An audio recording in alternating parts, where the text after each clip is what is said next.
Tava planejando vários temas para poder voltar a produzir conteúdo aqui pro canal, mas justamente nesse momento em que eu ia realmente conseguir pegar a câmera e gravar, a nossa vida foi revirada completamente de cabeça para baixo por causa desse grande evento chamado coronavírus. Essa pandemia que chegou no Brasil recentemente, que tem afetado muito a nossa rotina, colocou todo mundo de quarentena e que não tem nos dado exatamente muita alternativa a não ser falar sobre ela, até pra gente tentar circular um pouco mais de informação de qualidade e adotar boas práticas que permitam que a gente passe por esse momento de forma um pouco mais tranquila. Então vim tentar colaborar com essa conversa aqui hoje, sugerindo 5 práticas de autocuidado que a gente pode adotar durante esse período que a gente estiver um pouco mais recolhido em casa.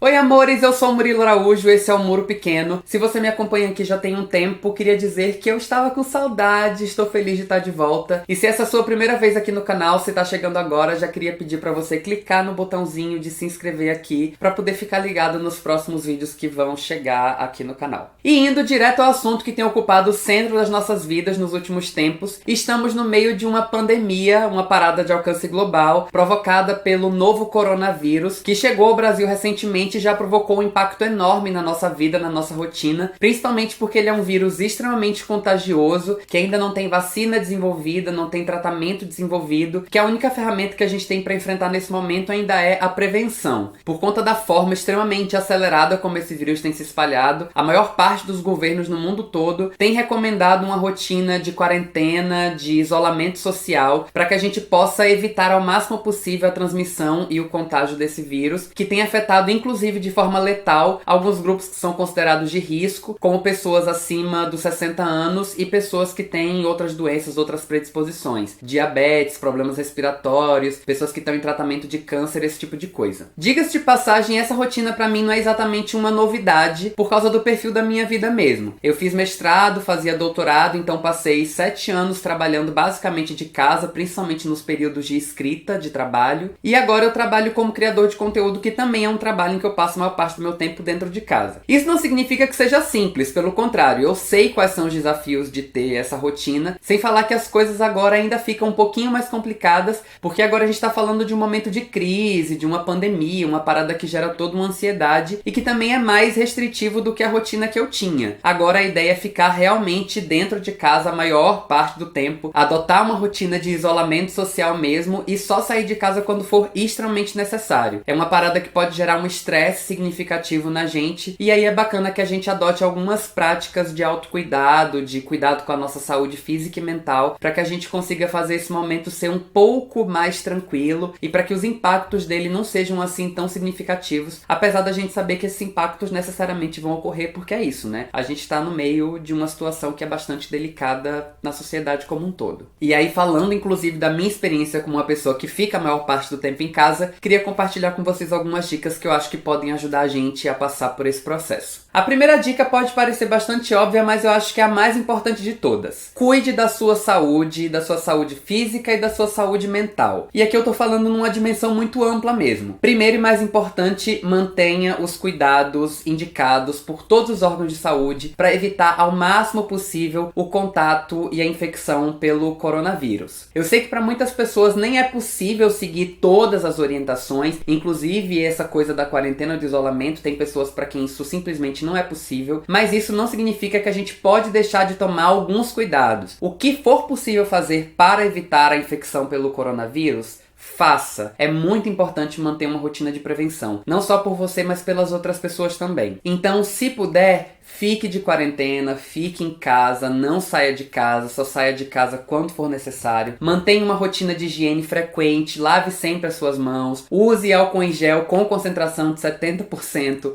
para fazer a higienização das suas mãos também e para desinfetar coisas como celular, óculos, coisas que você acaba levando pra rua quando você tem que circular. Tente levar com você um vidrinho de álcool em gel, que é bacana. Se não conseguir encontrar, aqui no Rio de Janeiro mesmo não se acha mais em lugar nenhum, leva um sabonete líquido ou um potinho potinho com um sabonete comum, para que você possa, de vez em quando, entrando num estabelecimento ou outro, ir ao banheiro e garantir que as suas mãos estejam limpas sempre. Evite levar suas mãos ao rosto, principalmente à boca, ao nariz e aos olhos. Eu sei que isso às vezes demanda muito autocontrole, porque você tá na rua e o seu narizinho começa a coçar, mas nesse momento é muito importante que você não tenha contato das mãos com o rosto para evitar também a transmissão. Para além disso, é importante também cuidar do corpo de modo geral. Comer bem, não perder os horários de alimentação, tomar bastante água, fazer algum exercício físico que eventualmente você possa fazer em casa, dormir bem, ter os horários de descanso direitinho, porque um corpo forte é um corpo com mais imunidade que pode ser mais resistente ao vírus, e isso é bom para você e para todo mundo. Então cuidar do corpo realmente é uma coisa importante. E considerando a fragilidade emocional que todo mundo pode ficar nesse momento de crise, de incerteza, é importante também que a gente mantenha alguma rotina de cuidado com a nossa saúde mental. Se distrair, se preservar desse excesso de pânico que rola nesse momento, ter algumas atividades que te proporcionem leveza, tranquilidade, fazer exercícios como meditação, por exemplo, e se você tem algum tipo de vínculo espiritual, não deixar também de fazer a sua oração, de se conectar com as divindades em que você acredita. Tudo isso pode ajudar a gente a levar esse tempo com um pouco mais de calma. Para ajudar um pouco nessas dicas, eu vou sugerir para vocês um vídeo que o Renan Wilbert fez aqui pro YouTube também, lá no canal dele, falando sobre cuidados com a saúde mental também nesse tempo de quarentena, nesse contexto em que a gente tá meio trancado em casa. Vou deixar o link pro vídeo dele aqui em cima no card. E falando no Renan, a segunda dica que eu quero dar nesse vídeo é para reforçar uma dica que ele também deu no vídeo dele, que foi sobre a importância de estabelecer uma rotina. Principalmente se você tá vindo para um esquema de home office, né, de teletrabalho, que você trouxe o seu trabalho para fazer em casa, é importante que você mantenha uma rotina de trabalho, que entenda que estar de quarentena não é estar de férias. É importante tentar manter um horário para acordar, um horário para dormir, ter o horário de trabalho, ter o horário de alimentação e também incluir na sua rotina horários de descanso e horários de lazer, porque isso é super importante. Ter espaço para essas atividades de distração, de lazer, é importante para a gente manter um pouco de equilíbrio e para a gente não se perder no meio desse fluxo de virada de vida, que é essa coisa de ter que ficar em casa o dia inteiro de repente. Eu confesso que essa coisa de estabelecer uma rotina não é exatamente muito fácil. Eu mesmo, todo esse tempo trabalhando de casa, sempre tive muita dificuldade de estabelecer uma rotina pra mim mesmo. Mas justamente por não conseguir estabelecer uma rotina, eu também tenho cada vez mais consciência do quanto isso é importante. Nos dias que eu consigo, eu considero realmente uma vitória. Porque quando a gente tá em casa muito tempo, fazendo as coisas de forma meio dispersa, sem organizar o tempo, a gente fica às vezes com a sensação de que a gente passou o dia inteiro sem fazer nada, mesmo que você tenha feito muitas coisas. A coisa realmente fica complicada,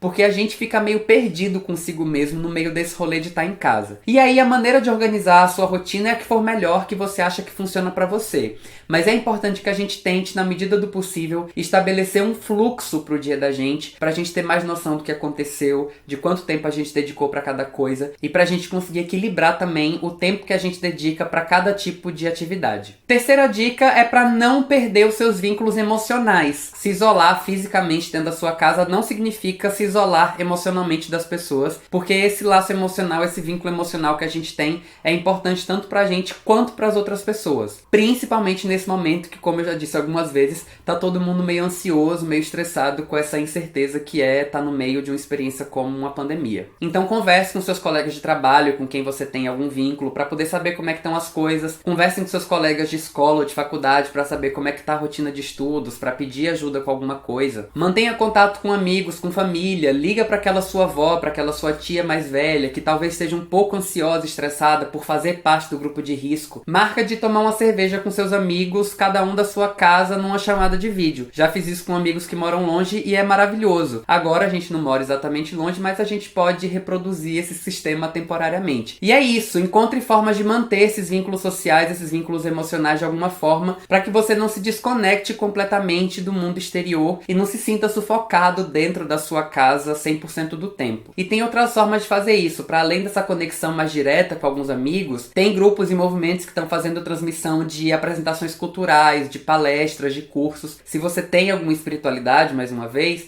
existem uma série de igrejas ou de grupos de religiões diversas que estão fazendo atividades religiosas através de transmissão ao vivo. É bacana procurar alguma para poder você participar desse tipo de atividade, que também pode fazer bem. E uma coisa que você também pode fazer, mas assim, só pode fazer se for com muita certeza e muita muita segurança é dividir a sua quarentena com alguém. Se você mora sozinho, tem algum amigo que mora sozinho, ou seu companheiro, por exemplo, ou uma pessoa que tem uma relação muito difícil com os pais, que tá precisando de um lugar pra ficar. Se vocês tiverem certeza que as duas pessoas conseguem manter uma rotina tranquila, de isolamento, de prevenção, de cuidado, é perfeitamente possível que vocês dois se mudem pra mesma casa e passem a dividir a companhia, dividir a alimentação, dividir o cuidado com a rotina, com a casa, esse tipo de coisa, porque isso pode tornar esse processo de isolamento um pouco menos sofrido. Mas é isso, é muito importante que você só tome essa decisão se for uma decisão tranquila e segura para as duas pessoas. E se você já divide a sua casa com outras pessoas naturalmente, se você não vive sozinho,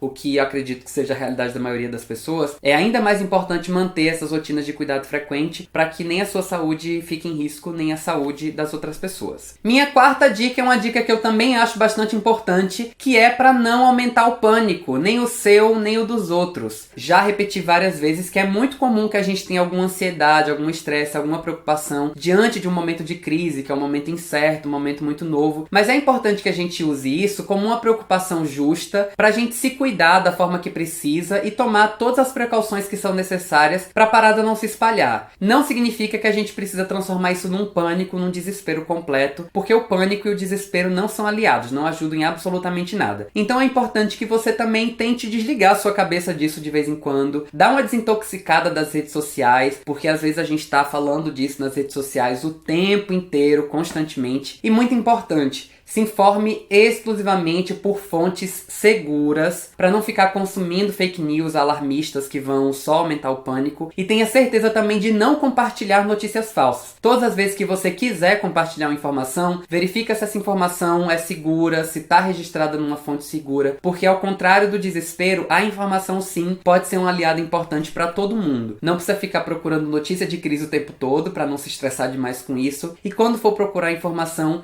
ter certeza de que está procurando com boas fontes, porque nessas boas fontes a gente também vai ter melhores indicações do que é possível e do que é preciso fazer. E aí chegamos à quinta e última dica desse vídeo, que é sobre a importância da gente se inteirar do assunto e participar dos debates, das conversas sobre essa questão do coronavírus. E aí vocês podem achar que essa minha quinta dica contradiz a quarta, só que na verdade não, é tudo uma questão de encontrar um equilíbrio mesmo. Da mesma forma que é importante que a gente não alimente o pânico, também é importante que a gente continue se envolvendo nesse debate e colaborando com esse debate da forma como a gente puder, porque a gente está falando de um problema que não é só um problema particular, é realmente um problema coletivo. Uma das únicas formas realmente eficazes de combater o efeito dessa epidemia é se engajando coletivamente no combate a ela enquanto sociedade mesmo. É importante que a gente participe dos debates que estão acontecendo sobre isso na internet, reitero, sempre com informações verificadas, confiáveis, seguras. É importante que a gente fique ligado nas posições de cientistas, de ativistas que estão envolvidos nesse debate, principalmente para entender os rumos que estão tomando, as políticas públicas, as decisões do governo, porque tudo isso, de uma maneira ou de outra, acaba impactando a nossa vida. E munidos dessas informações com um pouco mais de qualidade, é importante que a gente também contribua para que essas informações de qualidade se disseminem, se espalhem, para que mais pessoas possam adotar uma rotina de cuidado, de prevenção. Tudo isso é super importante porque o impacto que essa pandemia está tendo é um impacto que é coletivo. Então, se engajar nesse combate de forma coletiva também é uma prática de autocuidado. É importante para todo mundo, então, consequentemente, é importante para você também. Então é isso, espero que esse tempo de quarentena seja tranquilo para todo mundo, dentro do possível, claro, e que a gente consiga estabelecer uma rotina de cuidado consigo e com as outras pessoas, para que a gente possa diminuir, minimizar, tanto quanto for possível, o impacto de uma parada tão séria e tão preocupante quanto uma pandemia, uma doença que tem alcançado aí o mundo todo. É importante lembrar que quanto mais tempo a gente consegue segurar esse risco de contaminação, mais tempo os cientistas têm para desenvolver vacina,